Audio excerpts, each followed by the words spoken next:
Noise Pilot.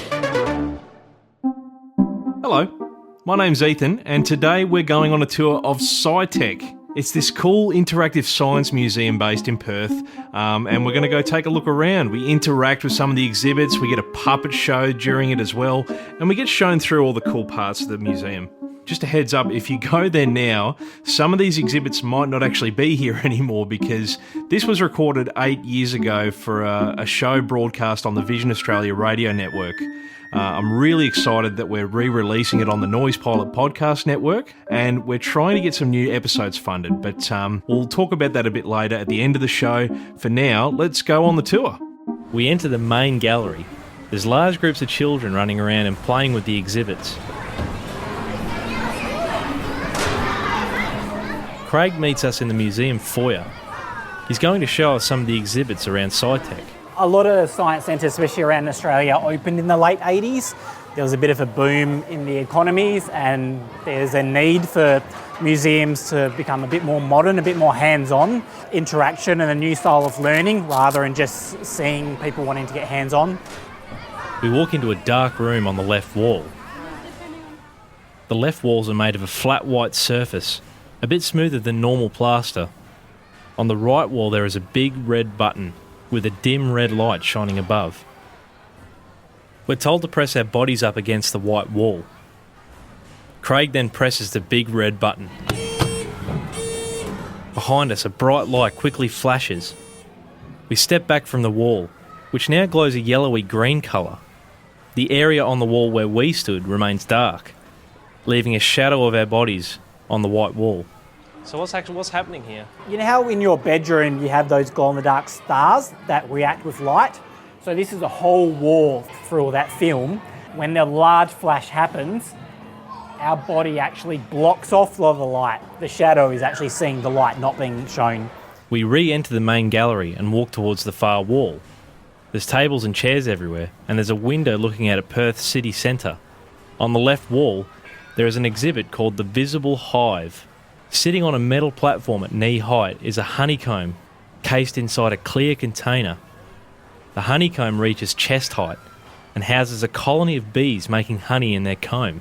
So this is called our Visible Beehive. It was a project to get more biology into a science centre. It's actually quite hard to do. So we work with the University of Western Australia to actually get a living beehive in our science centre that's actually connected to the outside world. Attached to the plastic casing surrounding the honeycomb is a clear plastic tube. This tube is several metres long, running along the wall and leading outside through a hole in the top of the doorway. Beehives actually need to go out and forage every single day, go to the toilet, get water. They need really easy access to outside. These bees are university trained bees. They're the ones that are actually are at the university at the moment. We had this tube set up at the university for 3 months. So the bees learnt to smell and trial walking out of the building, so that when at night time, we relocated the bees, set them up into this hive, opened it up, and the next morning they followed their scent trails and had no trouble going out.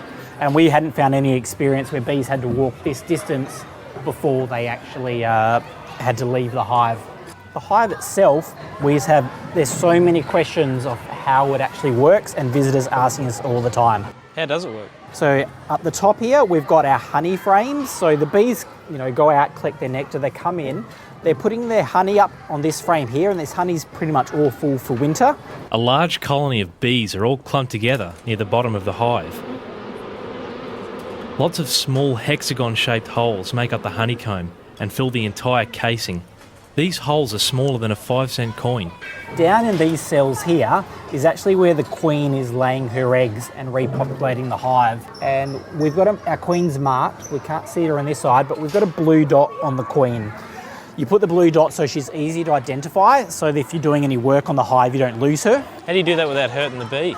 So at the university, they actually breed queens in very special kind of comb.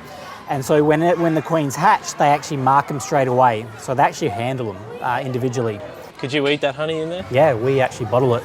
So because it's a perspex hive, it actually loses a lot of heat, so we don't get a lot of honey for it. But a couple of times a year, we'll take these 2 frames out, we'll spin it, and then we just give it away. Yeah. Have you eaten it yourself? Yep. Is it any good? It tastes like honey. The difference between this beehive and ones you'll get Apris is that we can't take our hive to specific species, so we get a generic mix off the urban environment, which may not be the best bee-eating kind of honey or best human-eating honey. So it tastes like honey, but I wouldn't say we wouldn't be able to sell it on a kind of gourmet scale. Yeah, it's just your run-of-the-mill. Yeah, educated honey. We walk towards a table in the next room. The table surface is made of rubber. There are small wooden building blocks scattered around the table. Children are using the blocks to build small structures. Over here we've got our shaker table. So this is a challenge where our visitors have got 2 minutes to build a structure. After 2 minutes, the structure will start shaking and they can see whether they've been successful or not with their design. So I'll just quickly have a go at building my own design. Craig starts to build his own structure. He places 4 cylinder-shaped blocks on the table, horizontally. He then stacks rectangular blocks on top, and a triangular block to finish it off. It kind of looks like a little house on wheels. The table's surface starts to move, back and forth. Craig's structure rolls back and forth with the table as well. The blocks on top of the cylinders still stand upright, while some of the other kids' structures start to topple. Does it rotate the other way? No, just on one plane. I think you've cheated then. I have. You can see that I've built it a few times. Behind us is another table. This table has small square holes in the white plastic surface. A steady stream of air blows towards the ceiling through the holes in the table. On this exhibit, all it is constant air very evenly pushing up. Our visitors will try and build a cup shape and see on how it rotates or moves on this laminar table. Beside the table there are children cutting out cardboard cups, the same kind of cup you get your hot chips in if you bought them from a tuck shop. The children cut them into different shapes and throw them over the table. Some of the cups manage to stay in the airstream, like they're floating in mid-air. Some designs that are a bit more whirly-bird shaped do quite well, and others just fall straight off. Craig takes us to a large screen on the wall. The screen shows a cartoon animation. There are clouds at the top of the screen and rain falling from them.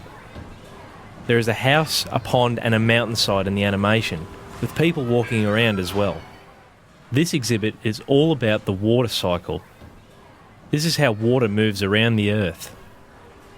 Water from the ground and oceans evaporate into the air to make clouds, which creates rain and returns back to the ground and oceans, where the cycle repeats. We've created a touch screen where you touch the world and it changes how the water affects the environment. Over here we have water landing on an orchard with plants. But what happens if you cut off the water supply to that area? An orchard stands next to the house on the screen. Craig draws a curved line around the orchard with his finger. The rain continues to fall, but the line surrounding the orchard moves the water away from it. The orchard isn't getting any water now, so its leaves start to shed. The plant's starting to die. And if you're not happy with that, you just rub your design off. Craig wipes his line away by rubbing the palm of his hand across the screen. The tree's receiving water again, and the leaves start to regrow. We have a household that uses water here. So again, we can direct water to land on the roof to capture the water, so they can use their own rainwater. And eventually this house will start storing its own water. But by us directing the water here, we're cutting it off from another area. Craig draws 2 straight lines on either side of the roof of the house. The rain starts to collect on the roof. Inside the house, a shower activates and taps start to run. The people inside the house are happy. The water catching on the roof stops the water reaching other areas on the screen, which causes plants to die and rivers to dry up. Whatever we change on this map has an effect on the water cycle, so we have to be careful how we use the water. We developed this with the Water Corp, who obviously one of their messages is about water usage. So we've kind of done it in a Scitech playful manner where you control the water environment and actually learn yourself. Craig leaves us to have a wander around ourselves. In the main gallery, an exhibit catches my attention. Using your body to complete a circuit. A battery, encased in a clear plastic box, sits on a small table. 2 thin wires run from the battery, each ending on 2 round metal surfaces, about the size of my finger. The text on the wall says that if I touch the 2 metal surfaces with my finger, I'll complete the circuit. This is because our bodies can conduct electricity. The nerves and cells in our bodies use electricity to communicate and work together. The oil in my skin will conduct electricity as well. So if I place my fingers on the surfaces, I will complete the open circuit and conduct the electric charge through my body. Turn the knob with your own hand. Oh, I see. Ah, jeez. When I turned the knob on the side of the battery, it activated the power, giving me a nasty shock and a bit of a fright. I decided to keep looking around until I found another interesting exhibit. Your hands control sound. Oh, so this is like a theremin. On a table is a flat metal surface, about the same size as a sheet of paper. I waved my hand over the surface and a noise started to play from a set of speakers. As I moved my hand up and down, closer and further away from the surface, the pitch of the noise started to change.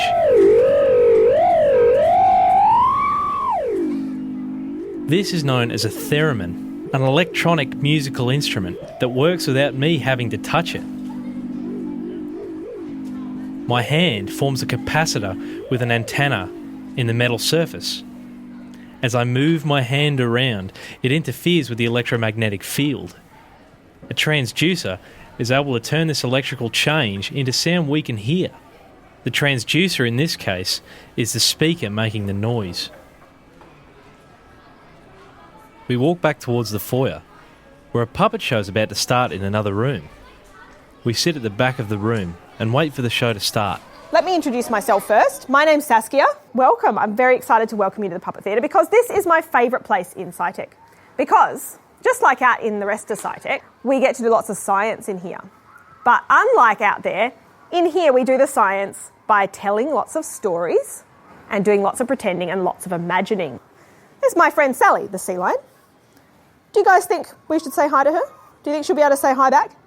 I need to do something special. I'm the one who's going to make her move. Before we can start talking to Sally properly, is we need to switch on our imaginations so that everything seems really real. We can pretend we're at the beach and that Sally is real. Okay, so show me your fingers. Give them a wiggle, wiggle, wiggle, wiggle. And now grab your imagination switches, that's these things on your head, and go click, click, click, pow! Oh, hi everyone, how are you guys today? Sally is a small brown sea lion. Sally and Saskia are sitting on a sandy beach. The sun is shining on a cloudless day. It's warm outside and there's a gentle breeze. Directly in front of us is the ocean. It's clear and calm. Welcome to the beach. I love it here at the beach. Do you guys like the beach? Yeah? What's your favourite thing, Sally? Oh, I like to sunbake. Oh, yeah, that makes sense. What about you? What's your favourite? Oh, I like taking photos, actually. In fact, before you guys came in today, I was under the water because I got a brand new underwater camera for my birthday. Let me just show you my camera. It's really exciting. Hang on. It's in my bag. Saskia reaches into her bag. She leans her head all the way into the bag. It seems as though she's lost something. There's nothing in there. What? Yes, there is. No, there isn't. There's nothing there. No, hang on. Let me look. Yeah, there's nothing there. Oh, no. But where's my... I'm sure I put it in there. Maybe we could go in the water and look for my camera. Do you guys want to come with me? Oh, yeah, but you guys are going to have to dress up like a sea lion. What? Dress up like a sea lion? What do you mean, Sally? Well, I am perfectly adapted for going into the water because I'm a sea lion. Because you're a sea lion, yeah. Like, it's really cold today, isn't it, you guys? Yeah, it's really cold. But I can go in the water without getting cold. Oh, really? How's that? Well, because I've got fur. Oh, special fur. Yeah, really special fur that keeps the water off my skin and keeps me warm. Oh, yeah, okay. And what else? Well, my eyes can open under the water without stinging. Oh, okay, that's clever. Yep, and I've got flippers to help me swim. And I can hold my breath for 15 whole minutes. Bet you guys can't. Ooh. But hey, I wonder if we could hold our breath for 15 seconds. Do you guys want to try? It's all right, here we go. 1, 2, 3.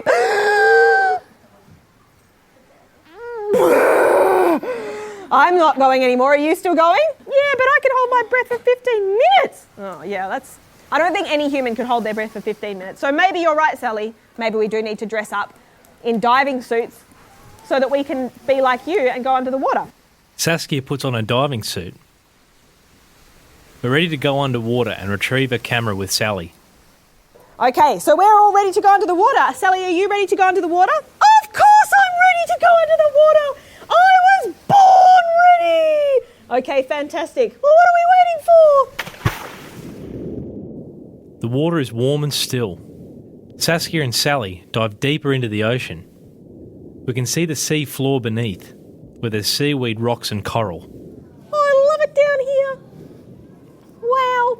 Hey, look, there's some jellyfish. Maybe they know where your camera is. Oh, yeah, look, jellyfish. I took a photo of them before, actually. Oh, really? Yeah, and then I came a bit further down and I saw a yellow stripy fish. Oh, maybe we should look for the fish and eat it. But no, but maybe the fish will know where my camera is. But maybe I'm hungry. Do you eat fish? Yeah, I love fish, don't you? Actually, I do really like fish. You deep fry and it's all like crumbed and hot and... gross! Do you guys cook your fish? How do you have your fish, Sally? Oh, well, I eat mine while they're still alive, obviously. Oh, really? Yeah, with all their bones and all their guts and all their eyeballs. Sally, that's so gross. You eat fish while they're still alive and wriggling around? Yeah. Well, I think you can go and do that by yourself, Sally. All right, fine. I'll go hunt for fish on my own. Okay, but if you see my camera, you'll tell me, right? Yeah, I'll come and bring it back to you. And if I see the yellow stripy fish, I'll ask it where your camera is and not eat it. Okay, thank you very much. Bye, Sally. We'll see you later.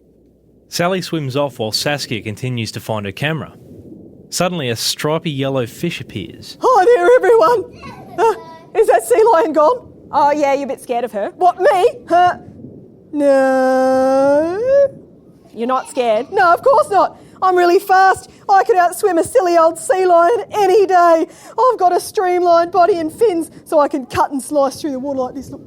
The fish starts flicking its tail, slapping Saskia across the face.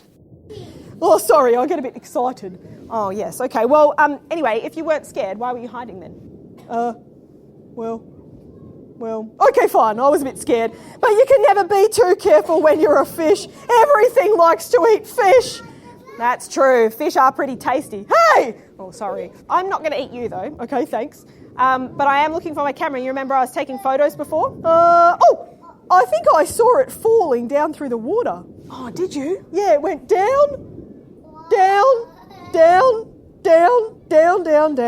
went down. It went down, yeah. Yeah, I think it went down into the seaweed there with that shell. Oh, thanks. That's awesome. Thank you, Finn. Hey, before you go, do you want to see how fast I can swim? Okay, what are you going to do to show us? Well, I'm going to go twice round that shipwreck in the blink of an eye. Blink and you'll miss it. Are you ready? Okay, 1, 2, 3. Are you going to do it? I already did it. What? No, you didn't. Yeah, I did. You missed it. You must have blinked. I'm going to swim away now. Okay, are you going? Yep. Whee! Oh, bye! Saskia swims deeper, reaching the ocean floor. She swims through some seaweed and suddenly hears a strange noise in the distance. I don't think there's a camera here. Maybe somewhere... Oh, hello! Whoa, who was that? A seahorse quickly emerges from the thick seaweed. I thought that was seaweed, but it's a little sea hello there. Do you want to come and say hi? Oh yeah, I want to hold on to your handle with my tail, otherwise I'll float away. Oh, what's your name? I'm Seabiscuit. What are you doing fossicking around in the seaweed? I was looking for my camera. Ooh, why would you want to eat that? Krill is way tastier than a camera. Krill? What's krill? Oh, krill, it's tasty. It's like tiny prawns. But I like to slurp them up with my nose like this. Oh, it's so delicious. Oh, there's some in your hair. Oh, there's some in your nose. Oh, yum, oh, there's some in there. Oh, that's good. Oh, are you guys sure you don't want any krill? Yeah, we don't really eat krill. Oh, that's right, you eat cameras. No, we don't eat cameras or krill. We seahorses, we eat a lot of krill. Yeah, I got that. Yeah, and there's some animals that eat a lot of seahorses. You guys should be careful. But why were you looking for the camera then? Oh, well, I was looking for my camera because I want to get the photos off it and it's really special to me. Oh, well, I'm sorry, but I haven't seen it. Maybe you should look down on the sea floor. Oh, that's a great idea. Okay. Saskia swims out of the seaweed and back out to the open ocean. She continues to search for a camera along the sandy sea floor. There's some interesting things here. Oh, look at this one. Look at that shiny shell. Isn't that pretty? Whoa! Whoa! Careful! I'm not a rock! A stingray emerges from the sand, behind a small mound of rocks on the sea floor. Oh, who are you? My name's Ray. Oh, because you're a stingray. You're a stingray. Oh, well, yeah, I am a stingray, but that's not why I'm called Ray. Oh, well, why are you called Ray? Because I'm a little ray of sunshine, spreading light and positivity and happiness wherever I go. Oh, okay. Are you having a good day, Ray? Oh, yeah, I guess it's okay. Oh, okay. Well, hey, sorry that I disturbed you. I thought you were a rock or something. Yeah, well, I suppose I can't blame you. I was blending in, camouflaging. Oh, you mean like you were hiding and pretending to be the ocean floor? Exactly, because I look for my lunch down there, you see, and I don't want anyone else eating me for lunch while I'm looking for my lunch. You look for lunch down here? There's nothing down here, Ray. It's just scraps. Exactly. I'm a bottom feeder. You eat bottoms? Ah, no, that's silly. I don't eat bottoms. I eat food off the bottom of the ocean. Yeah, off the ground. All the scraps that everyone else drops, they crumble down to the sea floor and I scoop them up like a hoover. Ah, you're like the vacuum cleaner of the ocean, Ray. Exactly. Well, I've lost my camera. Have you seen it anywhere? Nope, I have been all over the sea floor today and I have not seen your camera anywhere. But there is one place I haven't been yet, and that's in the shipwreck. Oh, but be careful. There's lots of things in there like octopuses. The stingray swims away. Off in the distance is the shipwreck. The ship is massive, with a tall mast and an old sail fastened to it, with rips and tears all through it. Saskia swims closer to the shipwreck. The wood's all rotten, with barnacles and moss all around the outside. There are large openings where the wood was broken off leading inside the boat. Saskia swims inside. Oh, it's so dark in here. But there's heaps of rocks and things. I bet my camera's somewhere wedged in here. Okay, and it's Sally. Woo! Hello, Sally. Oh, you found my camera. Yep, I found your camera and I took heaps of really good photos with it. Oh, really? Yeah, mostly selfies though. Oh, okay. So I think maybe we should go back up to the top now. All right, yeah, that sounds like a great idea to me. I've had my feed, I've eaten my fish, and I don't want to hang around when there's a shark in the water. Okay. Sally and Saskia return to the water's surface. Together they swim back to shore. We return back to the sandy beach. Thanks, Sally. Oh, no worries. Hey, why don't you sit here and take some more selfies? Sally, I think we've done a pretty good job today. Oh, yeah, that was fantastic. But you know what? I think it's time for these guys to go and do some more playing in Scitech. We give Sally a pat on the head, say goodbye, and head back out to the main gallery. In the middle of the room there's a large pipe with thousands of small grey styrofoam beads inside. There's a table beneath the pipe with a button. Oh, look at that. When I pressed the button, it made a sound. Below the button was a volume knob, and next to that was a knob labelled frequency, which changed the pitch of the noise when I moved it. The styrofoam beads started to jiggle around in the pipe. If I made the pitch higher, the beads would clump together and make wavy patterns. This is because the speaker is pushing sound into the pipe. The sound waves displace the air, making the beads move around. If I turn the volume up, there's even more air being moved by the sound, so the beads will move around even more. If I turn the frequency knob, it will change how quickly the sound waves move through the air, making all those different patterns. We keep looking around, until I notice a bicycle frame in the middle of the room.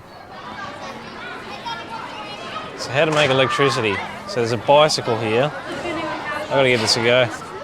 In front of the bike was a panel with 4 car headlamps stacked horizontally. The harder I could pedal, the more lights I would be able to activate. I started to pedal on the bike. It was quite tricky.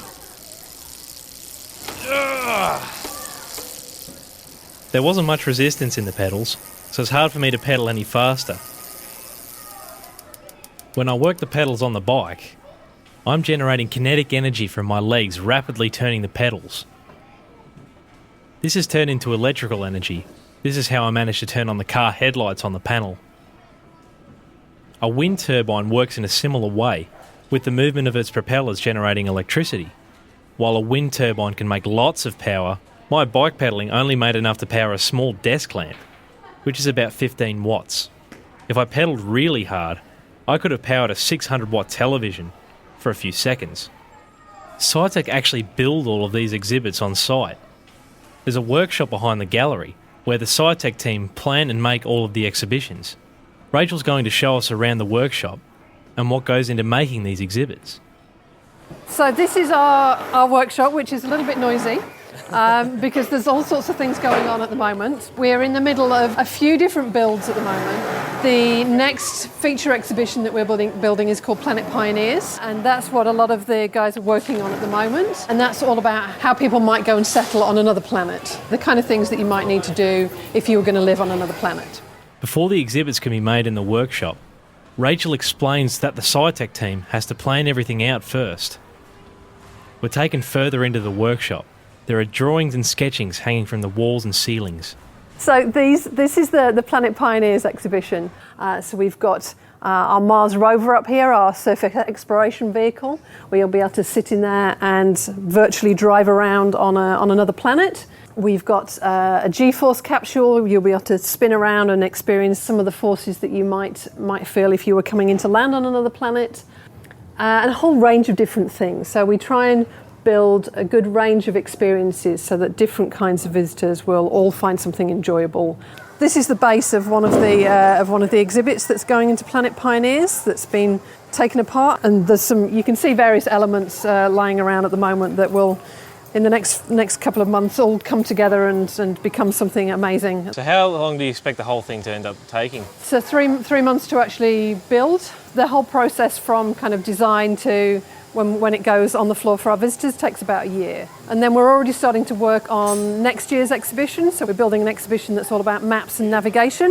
So we're starting to just look at what are the exhibit ideas that we're trying to do in that and work out where have we got gaps that we need to fill with different kinds of experiences. And then we'll actually start to get the design happening on that. We might go and go through there actually, be a little bit less noisy.